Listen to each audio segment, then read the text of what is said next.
Hello everyone, my name is Onsite TV and I got a special reaction request, and that person wanted me to react to either game theory or film theory, so I decided to choose film theory.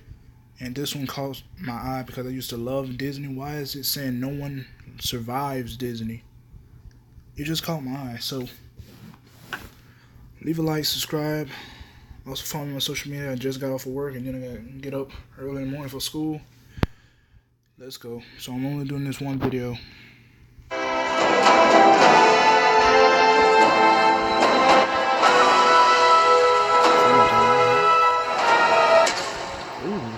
Hello, Internet! Welcome to Film Theory, where there's no rambling spiel needed to open this episode because we all know why we're here: to kill off as many Disney characters as we can, then feel satisfied and have ourselves a merry little Christmas. Last time we started our emotionally scarring journey through the entire Disney Animation Studios canon and came out on the other side having covered 41 out of our total 58 movies. Basically everyone with either 0 or single-digit death tolls. And we wound up with a total death count of 44. It's not too shabby for our first time out, but now we have to contend with those remaining 17 movies, where things go from mildly hazardous to outright Saw levels of death. It's also now when we have to start making some tough calculations to separate out the deadly from the I can't believe Disney greenlit this deadly. So if you need a refresher on the rules of our little game or want to catch up on those first 41 movies, link to that first video is in the upper right-hand corner. But for today's episode, we have got no time to waste if I'm gonna prevent this from being a 4-part series.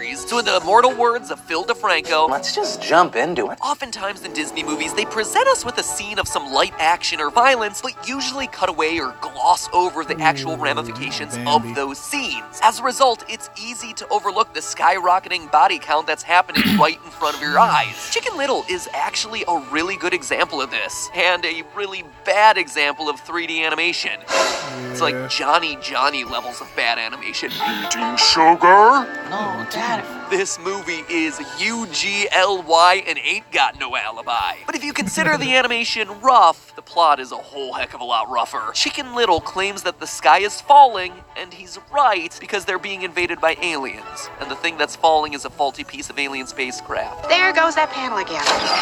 Someday it's going to hit somebody on the head. At first, all you Chicken Little aficionados... The way it was shaped with the sky, anybody would have thought the sky would have been falling if they would have saw that.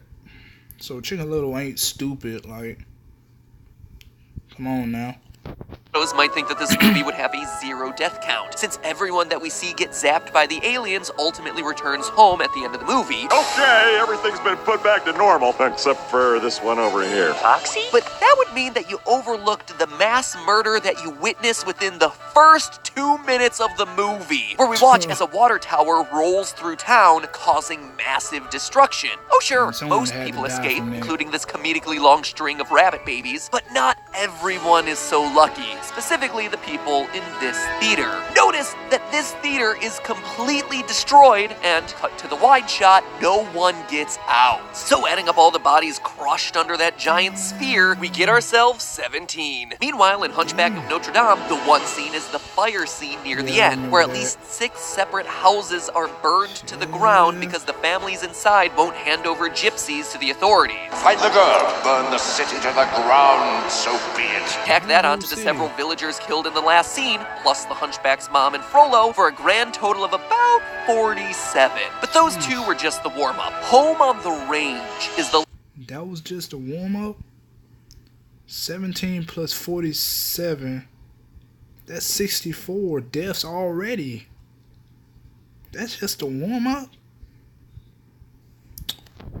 little known and very little watched Western comedy about animals trying to save their ranch from a... I can't even make this stuff up. Animals trying to save their ranch from an evil cattle rustler who yodels to hypnotize cows to do his bidding. Now don't everybody speak at one time. What is this, the frozen food section? Is this thing on? It was a movie that was so bad that it killed Disney animation for like 5 solid years.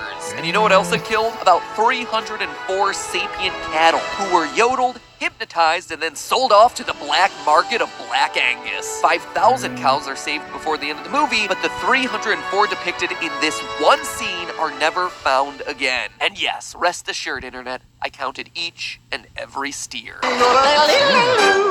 Speaking of Disney flops, Treasure Planet, which came out 2 years earlier and lost them even more money, about $30 million this time. But not only was this a massive failure, it also came with a massive body count. If you count just the explicit deaths in the movie, there's 17. The hotel explosion at the beginning of the movie racks up 9, plus a couple of pirates and murder plots sprinkled in along the way, and you got yourself a delicious murdery stew. However, it's this opening storybook scene that causes us some issues. I thought you were asleep an hour ago. Mom, I was just getting to the best part.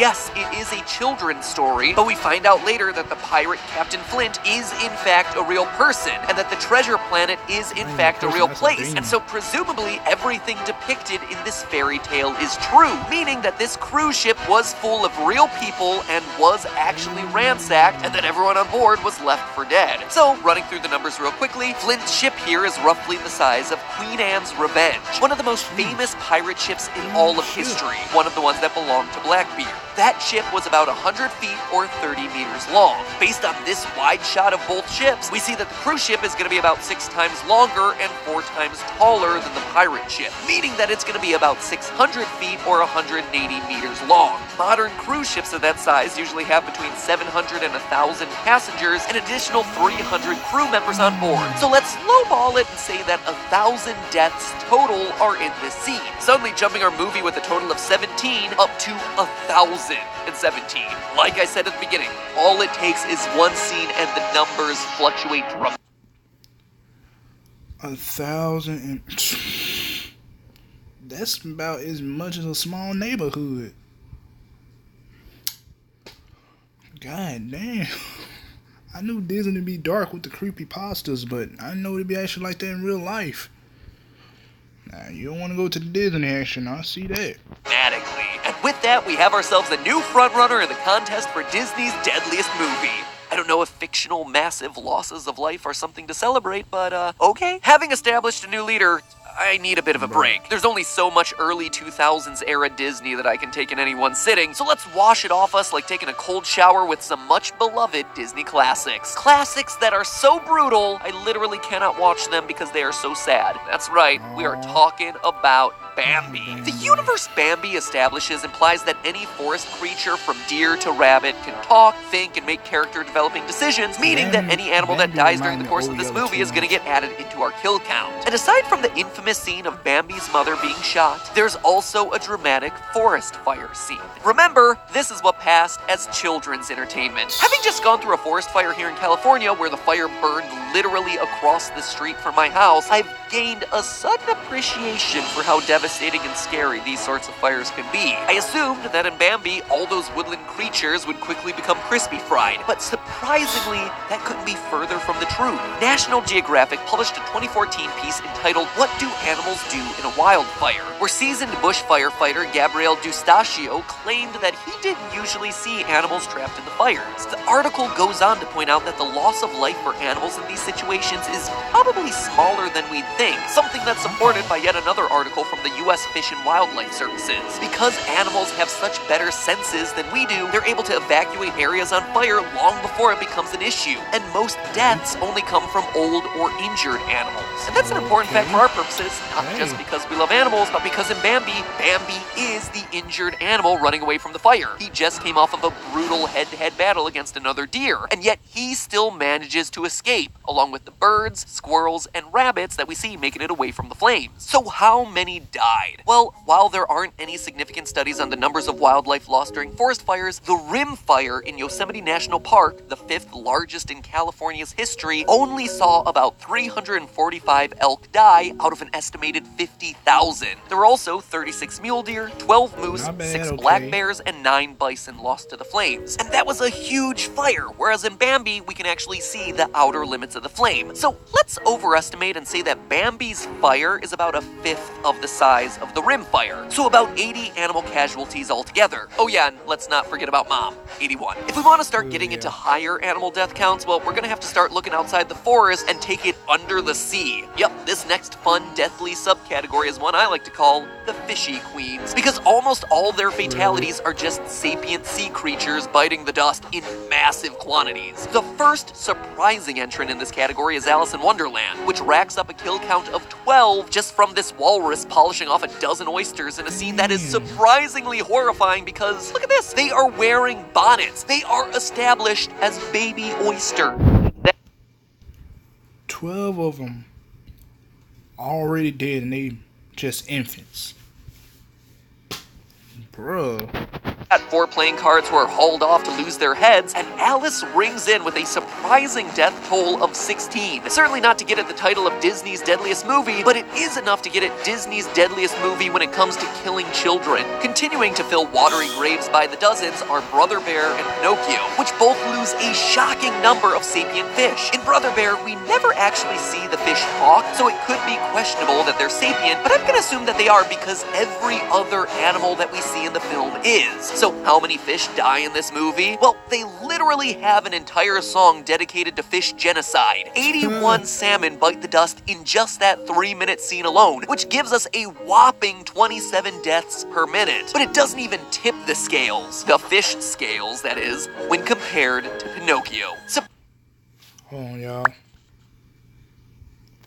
Surprisingly, the only deaths in Pinocchio are the fish that Monstro eats. At first, I thought Pinocchio would have a massive death count. I mean, after all, we calculated how many little children were kidnapped and turned into donkeys in our Kids for Sale episode on Pinocchio, and it would be a huge kill count. 2,100 boys per boatload. But notice that the children in the movies aren't being slaughtered, they're just being transformed and sold off to the salt mines. Now, don't get me wrong, I am sure that many of them are having horrifically awful, painful, and slow deaths, but here's the thing, once they're shipped out, they're beyond the purview of this movie, thereby taking them out of contention for this theory based on the rules that we set. I know, it's a bummer they don't count, but as consolation for losing those donkeys, we get ourselves a ton of fish. According to the relevant frames of the movie, if you count the fish that Monstro eats in the ocean, you can see him consume an entire school of 83 tuna. Sorry, Charlie. To corroborate this number, I did some research, only to find that the original novel, The Adventures of Pinocchio, written back in 1883, doesn't specify the type of tuna that we're dealing with here. It's shocking and unacceptable, I know, for a children's fairy tale that we read our children, do not tell us the individual species of tuna that a giant fictional whale is eating. Can't believe the drivel that we feed to kids. It does, however, note that the tuna are big. According to the novel, they are, quote, as big as a 2-year-old horse. The Disney version doesn't quite live up to that standard, but from that description, we can at least expect that what we're dealing with here is the largest variety of real tuna out there, which is the bluefin tuna. A tuna that can actually grow up to 1,600 pounds in weight. Schools of bluefin tuna range from about 60 to 100 fish per school, so our estimate of 83 being eaten in this scene is right on the mark for an entire school eaten by Monstro. Today, these fish sometimes go for thousands of dollars at auctions and become some of the best sushi in the world, so ironically, inside of that whale, Geppetto and Pinocchio were basically sitting on a gold mine. But oh well, no use beating a dead fish. Let's move on. The last in our fishy queen category is actually a fishy princess, the Little Mermaid, which may not be top in the charts, but at least definitely scores points for creativity. These 8 sentient sea grubs get sacrificed to make Ariel's legs. Ursula personally polishes off a shrimp in a barnacle, 5 fish die in the opening scene, and zoot the lore, 9 are recently deceased in the kitchen. Flotsam and Jetsam are toasted by Ursula by accident, and Ursula, in one of the single most epic Disney villain deaths ever, is stabbed in the stomach by the sharp bow of a sunken ship that then sinks back into the sea. Scary, but certainly not as scary as the ending of the original Little Mermaid by Hans Christian Andersen, where in one version, Ariel turns into sea foam, and in the other, she stabs herself so that her blood becomes the colors of the sunset in the ocean. And just like that, ladies and gentlemen, we've taken another 11 movies out of contention for the deadliest. But I don't want to just end this part of the trilogy without giving you a taste for how high these death counts go, and how far we have to go to reach some of them. That is why, for our finale in today's episode, I'm taking on The Lion King. And now we have entered the big leagues of Disney kill counting, with Scar.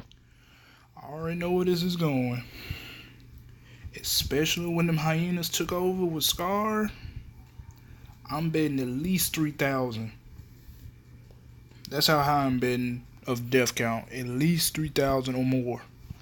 And his band of hyenas decimating an entire lion pride territory. At the beginning of this whole theory, my personal bet was on this one to win, and here's why. We begin with arguably the scariest Disney villain in Scar, one of the only villains who actually succeeds in his evil plot. He kills one of the heroes, but oh no, that's not enough. He then goes on to cause a massive ecological collapse that devastates the entire Pride Lands. So much so that in the movie's original script, they had Pride Rock being destroyed entirely. But what does this translate to in terms of raw deaths? Most obviously, there's Mufasa, the one that Scar personally kills, though he actually kills a zebra and 2 hyenas before this. But the real story here is all about the starvation. According to Sarabi, Scar, there is no food. The herds have moved on. So what exactly happened? And if Scar has been eating so many antelope, then why is he still so skinny? Well, in real life, lions usually only kill a very small number of animals, considering their size. A lion may go for 3 or 4 days between eating, and even then, they tend to share just one carcass with the entire pride. But when Scar starts letting the hyenas in on the same land as the lions, the herds start leaving for safety. So how much devastation is there? Well, it all hinges on how big the Pridelands are. Mufasa tells us in one of the most memorable lines in 90s cinema, Everything the light touches is our kingdom. well, that's great, Dad, but just how far is that? Using some pixel measurements of this shot in the opening, and then using the average height of a lion of 3.9 feet, I worked out that Pride Rock at the very top is about 60 feet tall. From a 60-foot height, the horizon appears at 9.9 miles away, meaning that Mufasa's kingdom is roughly a 100 square mile area, which, unbelievably, is actually the area that one would expect a pride of lions to control, according to National Geographic. I don't know if the Disney animators did this much research or just lucked into it, but that has got to be one of the most incredible factoids I have ever uncovered by doing these episodes. Suffice it to say, we know that Scar brings ecological ruin to about 100 square miles of plain lands. But then how much death would that really cause? Let's start with wildebeests, one of the key herds that we see in the movie, mainly when they're stampeding over Mufasa, which has got to be one of the biggest wildebeest herds in history, by the way, roughly 1,000 if you actually count them. That's almost twice the size of a normal herd of wildebeest, meaning that when Scar starts out his reign, Pride Rock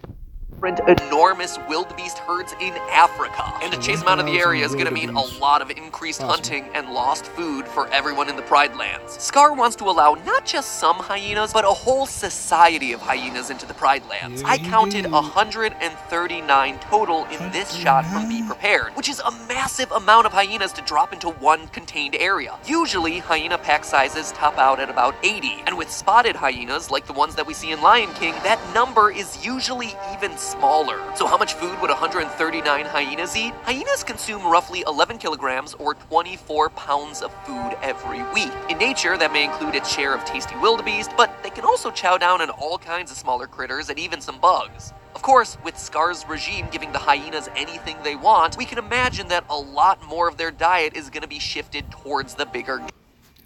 Sorry, y'all, I had to go take a quick shower real quick. I was smelling bad.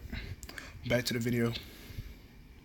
Slaughter weight, or eatable weight of a wildebeest, we can calculate that 80 to 100 kilograms of wildebeest is going to be enough to feed about 7 to 9 hyenas for a week. That means that each week, this massive hyena pack is going to be chewing through about 20 wildebeests. Now, of course, we also have the lions, and lions don't just eat wildebeest, but we can use research documents like the seasonal diet and prey preference of the African lion in a waterhole-driven semi-arid savanna to figure out just how many other animals the lions would need to be killing in their normal distribution to feed just the hyenas. So each year, the combination of the hyenas and the lions would have to kill 110 buffalo, 27 elephants, 40 giraffes, 53 kudus, 30 zebras, 44 wildebeest, 20 warthogs, and 7 impalas. So that's a lot of animal death, but how long does this go on for? Well, when Mufasa dies, Simba's height indicates that he's between 2 and 4 months old, and when he returns to Pride Rock, he's a fully maned adult, which puts him at about 5 years old. So assuming 5 years of Scar's rule and multiplying that by our 331 kills per year brings us to 1,655 extra deaths, due directly to Scar's promise to share his food with this enormous 139 hyena pack. Stick with me, and you'll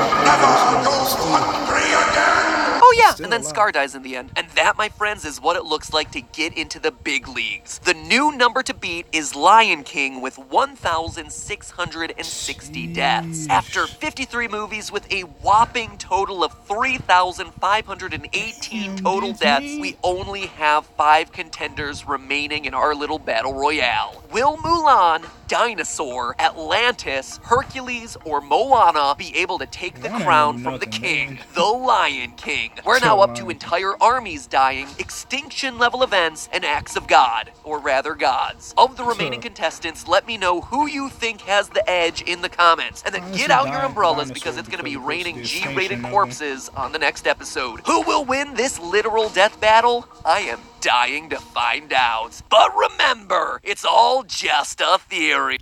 Hey, man.